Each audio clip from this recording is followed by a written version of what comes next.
আমি যেহেতু যোগীবাবাসী ৰাইজ হিচাপে আমি এইটোৱে ভাবি আছিলোঁ যে যিহেতু মাল্টিমডেল লজিষ্টিক পাৰ্কৰ কাম ইতিমধ্যে কিছু পৰিমাণে মানে ভালেখিনি সংখ্যক কাম শেষ হৈছে, লগতে যোগীবাবা নৌবন্দৰৰ কাম বহুতখিনি হৈ গৈছে।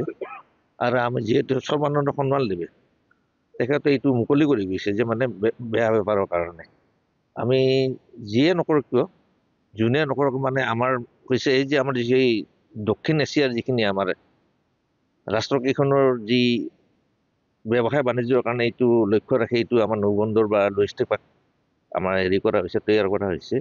তাৰ কাম কিন্তু যিমান পৰিমাণে হ'ব লাগিছে সেই পৰিমাণে হোৱা আমি দেখা নাই। তথাপিও আজি আহি অলপ ভাল লাগিলে, কিছু পৰিমাণৰ মানে শিলগুটি মানে ৰপ্তানিৰ কাৰণে আমাৰ ইয়াত জেটিত মানে ষ্টক কৰি ৰাখিছে। আমি আশা কৰোঁ যে অনাগত দিনত ইয়াতকৈ বহুত বেছি কৰি কাম আৰম্ভ হওক। আৰু যিহেতু আমাৰ নিবনুৱা সমস্যা এটা ডাঙৰ সমস্যা, ইয়াৰো যিখিনি আমাৰ স্থানীয় যুৱক তেওঁলোকৰ কিছু উপকৃত হওক এই ব্যৱসায়ৰ যোগেদি, তাকে কামনা কৰোঁ। দেখা পালোঁ আজি যে ব্ৰহ্মপুত্ৰ জলস্তৰ তুলনামূলকভাৱে আমাৰ দিনত আমি যিখিনি দেখা পাইছিলোঁ তাতকৈ বহুত যথেষ্ট কমিছে। জেটিৰ তলতো পানী নাই।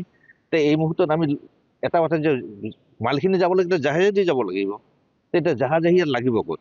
ইয়াতে তলত জেটিৰ তলৰ স্তৰ পৰা আমি দেখা পাইছোঁ। এই এটা চিন্তনীয় বিষয়। আৰু নিশ্চয় এইটো আমাৰ যি জলবায়ু পৰিৱৰ্তনৰ যিটো মানে প্ৰভাৱ নিশ্চয় আমাৰ ইয়াত পৰা যেন দেখা গৈছে। আৰু ইয়াৰ কাৰণে মানে ৰাইজ আৰু চৰকাৰ সচেতন হ'ব লাগে। এইখিনি জাহাজ চলাচলতো নিশ্চয় গোটেই ব্ৰহ্মপুত্ৰত যদি বুকখন যদি তৰাং হৈ থাকে, জাহাজ কেনেকৈ আহিব?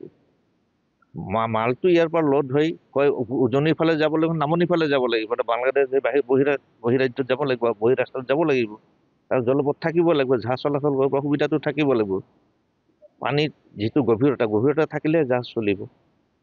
সেইটো এটা ডাঙৰ সমস্যা যেন হৈছে, যেন দেখা গৈছে।